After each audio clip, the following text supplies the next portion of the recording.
Assalamualaikum warahmatullahi wabarakatuh. Alhamdulillah, semoga kita selalu dalam keadaan sehat walafiat.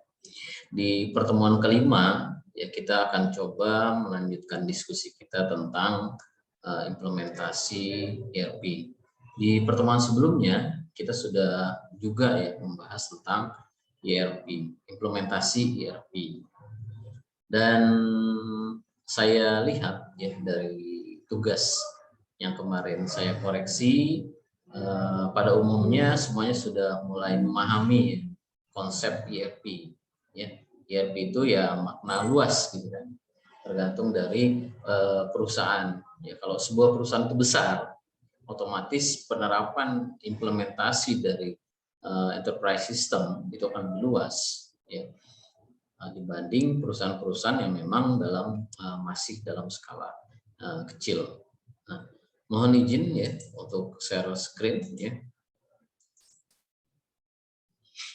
Nah, di pertemuan kelima ya, implementasi ERP ya, di mana pada saat kita mengimplementasi dari sebuah sistem ya, tentunya harus dibarengi ya, dengan transisi dari sistem lama ke sistem baru. Tentu transisi ini kadang menemui kendala, ya, tergantung kendala yang ada di lapangan. Pada saat ini kita coba akan bahas 3 poin ya: konversi sistem, kesuksesan implementasi ERP, kegagalan implementasi ERP. Kok bisa gagal? Ya banyak hal gitu kan. Namanya sistem ya, kalau ada ketidaksesuaian tentu pasti akan gagal. Tapi kalau sesuai ya tentu akan sukses. Konversi sistem. Konversi ini adalah mengganti sistem lama menjadi sistem baru.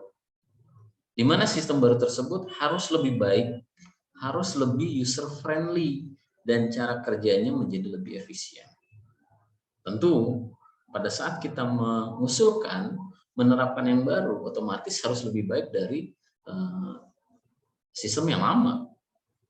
Metodenya ada beberapa ya: sistem paralel, sistem direct cut over, dan yang ketiga pilot approach, yang keempat fast in method.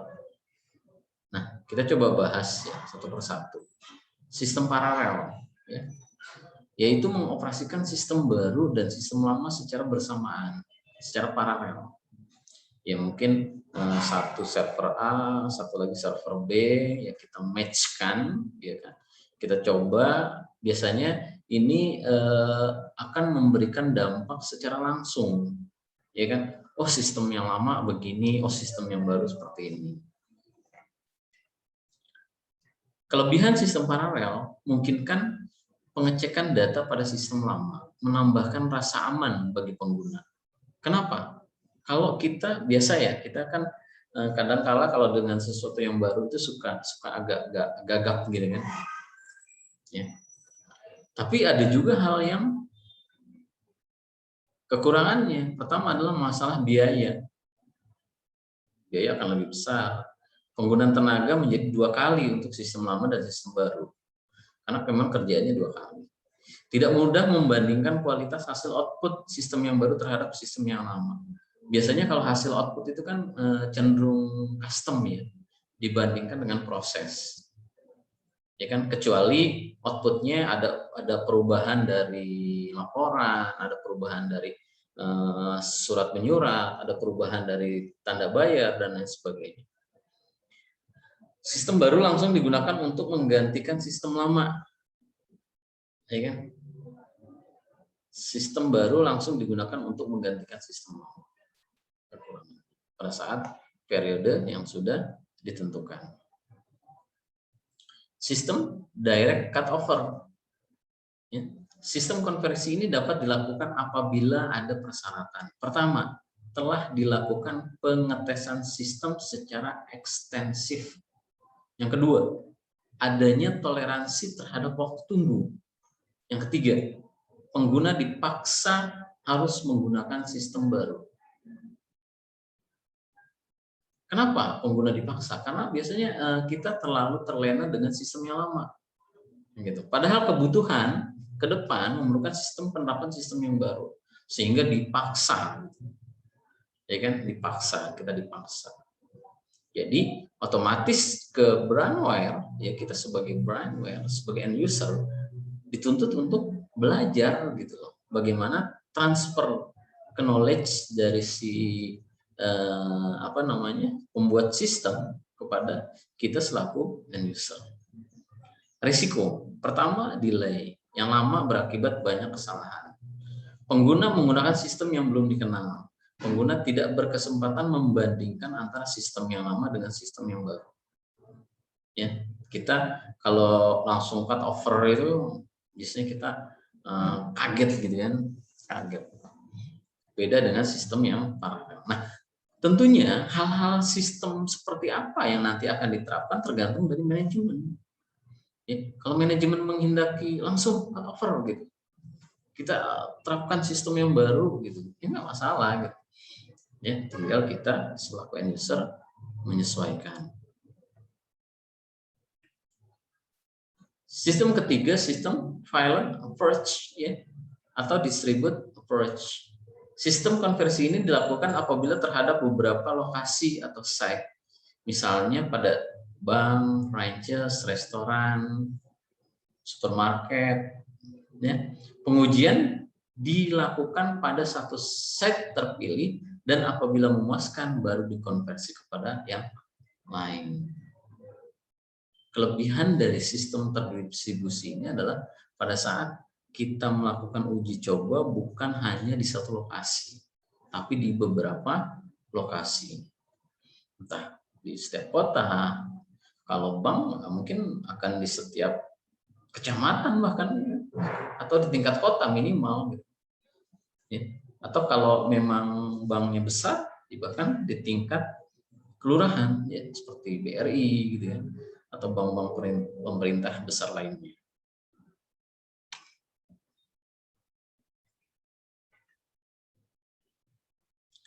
Sistem pass-in method, ya, prototype approach atau gradual approach.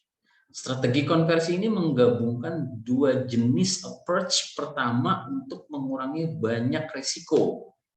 Artinya, pada saat awal dilakukan parallel run, selanjutnya pada pertengahan periode bertahap sistem lama diganti dengan sistem yang baru. Lebih soft gitu ya. Lebih lunak, maksudnya lebih bertahap, ada tahapan-tahapan, tidak seperti cut over ya dan lain sebagainya.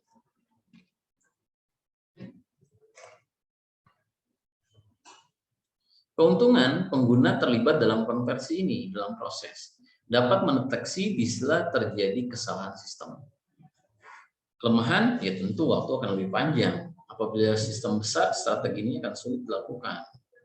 Kalau semuanya subsistem diterapkan, wah itu luar biasa memang. Secara gradual gitu kan, secara keseluruhan. Tapi ya waktunya juga akan lebih lama.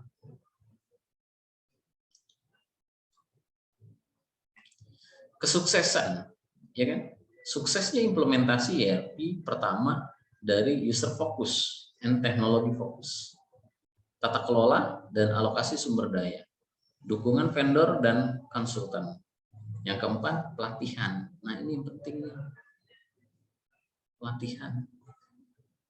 Ya, kalau ini kan kerjaan manajemen ya, tata kelola, alokasi, dukungan vendor, pelatihan ini kaitannya dengan end user. Suksesnya penerapan ERP ya pada end user. Ya tentu ada hal lain ya tadi, user fokus, teknologi fokus, tata kelola, alokasi sumber daya, dukungan vendor dan konsultan. Kesuksesan implementasi. Apa yang dimaksud dengan fokus? Implementasi sistem ERP untuk mendukung proses bisnis user. Teknologi fokus implementasi ERP dengan teknologi terbaru, sehingga proses yang lebih kompleks memungkinkan terjadi perubahan proses bisnis user. Sistem ERP fokus pada kebutuhan user. Fokus teknologi dapat dipertimbangkan setelah fokus user selesai. Kesuksesan yang kedua, tata kelola. Ya, SDM ini luar biasa dukungan tim, ya kan? Pimpinan manajerial, orang yang terlibat, ya, tim yang berpengaruh, ya kan? Tim juga masing-masing banyak, gitu kan? Ada yang spesialis IT, orang-orang yang dapat bekerja antar departemen, orang yang memahami proses bisnis dengan baik, gitu kan? Yang ketiga, dukungan vendor. Tentu vendor ini tadi dengan pengadaan, ya, dengan pengadaan barang, ya kan, pengadaan pihak ketiga, gitu kan. Penggunaan konsultan secara menyeluruh perlu dihindari karena berarti konsultan akan masuk terlalu jauh dalam bisnis perusahaan. Cukup, ya, cukup sebagai pemberi masukan, gitu. Bukan dia yang mengatur, ya kan? Kita itu kan menggunakan konsultan hanya sebagai penerima masukan. Oh, seperti ini, gitu kan? Tapi kalau memang masukannya tidak sesuai dengan perusahaan, tentu ya harus dipertimbangkan juga, gitu. Nggak langsung ditelan dengan mentah-mentah untuk diimplementasi. Nanti kita juga yang berat, ya. Kalau konsultan itu kan biasanya idealnya. Yang keempat adalah pelatihan. Tentu pelatihan ini merupakan titik balik bagi end user nanti pada saat dia bersentuhan langsung dengan sistem yang baru. Nah, tentunya adalah pada saat pelatihan itu menjadi faktor. Pelatihan yang buruk, nah, ya kita jangan menyebutnya buruk, untuk pelatihan yang baik, ya kan, dapat menyelesaikan masalah. Beberapa masalah lain, keberagaman, kompleksitas, keragaman metode, namanya masalah lain, keberagaman, tentu ya sebagai seorang leader kita harus mampu menyatukan keragaman, ya kan? Contoh, pada saat kita bermain bola, ada orang berposisi sebagai striker, sebagai back, sebagai penyerang. Mereka berbeda, keahlian mereka berbeda, tapi bagaimana keberagaman itu mampu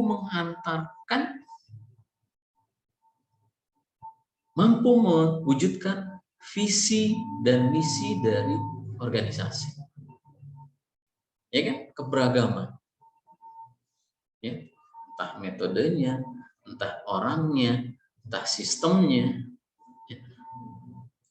Beberapa vendor mengantisipasi hal ini dengan menyediakan pelatihan yang fleksibel dengan berbagai macam, ya, virtual berbasis web, based virtual learning, computer based training, video course, self study box, pop up help screen, banyak, ya, media-media yang kita bisa gunakan untuk melakukan diskusi atau transfer knowledge agar si end user ini paham bagaimana sistem yang baru, bagaimana penerapannya, bagaimana kendalanya dan antisipasinya, ya kan? Nah, yang namanya sistem tentu kita harus mengantisipasi gagal, karena bukan berarti sistem yang baru itu settle pada saat dia diterapkan itu pasti sudah run, nggak mungkin dulu. Integrasi sistem, subsistem A, subsistem B digabungkan, cocok nggak, match nggak, gitu. Subsistem A, B, C digabungkan, match nggak. Subsistem A, B, C, D diintegrasikan, match nggak, gitu kan. Tidak ada kesesuaian antar personil, proses dan teknologi. IPO, input, proses, output. Tiga hal ini harus sesuai. Personilnya, dia sebagai ahli apa, ya kan? Tentu Peluang kegagalan dapat diantisipasi. Pertama, user kurang terlatih. Tidak memahami bagaimana aplikasi enterprise mengubah bisnis dan tidak siap mengikuti disiplin ilmu yang baru. User belum sepenuhnya menyadari setiap tindakan mereka pada sistem berpengaruh pada operasional perusahaan. Karena biasanya kalau udah paperless, ya kan, tidak ada lagi kertas, baik teknologi, baik aplikasi, baik perangkat, itu kita harus penuh menyadari bahwa kinerja kita diukur oleh apa. Hasil pelatihan yang kurang sesuai dengan sehingga terjadi ketimpangan ketika training dan implementasi. Peluang kegagalan yang perlu diantisipasi, pertama, vendor sudah menyediakan antisipasi strategi untuk mencapai tujuan ideal. Para vendor ini membuat produk lebih fleksibel dan lebih mudah diimplementasikan. Misal, strategi berbasis komponen, ERP berbasis web, ERP yang modular yang bisa digunakan per modulnya. Waktu, biaya, pre-implementasi tidak dilakukan dengan baik. Strategi tidak sejalan dengan bisnis proses desain. Orang-orang tidak disiapkan untuk menerima dan beroperasi dengan sistem yang baru. Kurangnya edukasi dalam tahapan implementasi akan memberikan kesulitan bagi user yang justru akan memperlambat proses bisnis.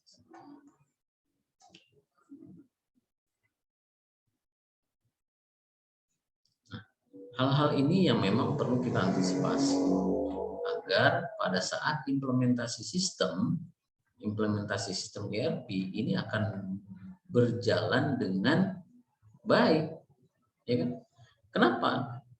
Aplikasi itu kan berproses, ya kan? Tidak semerta-merta simsalabim dibuat hari itu, dibuat saat itu juga digunakan, kan enggak? Ada prosesnya. Nah, proses implementasi ini adalah akhir ending dari sebuah sistem. Kalau sistem ini sukses pada saat dibuat tapi gagal pada saat implementasi, ya enggak match juga gitu. Kasihan sih si organisasi sudah mengeluarkan biaya yang cukup besar untuk mengadakan pengadaan software, pengadaan barang, pelatihan, itu kan nggak gratis, memerlukan biaya, dan biaya itu kan tentu akan diukur oleh cash flow dari sebuah organisasi atau perusahaan. Kalau cash flow-nya terganggu, ya nanti gaji Anda juga akan terganggu. Tapi kalau cash flow-nya makin baik, dengan penerapan sistem ini terpangkas, menjadi lebih baik lagi. Perusahaan menjadi sehat, organisasi, tentu roda perputaran juga akan menjadi sehat. Dan balik lagi ke karyawan. Nah, mungkin itu tentang implementasi. Mudah-mudahan bisa menambah wawasan. Ya, saya ucapkan terima kasih. Wassalamualaikum warahmatullahi wabarakatuh.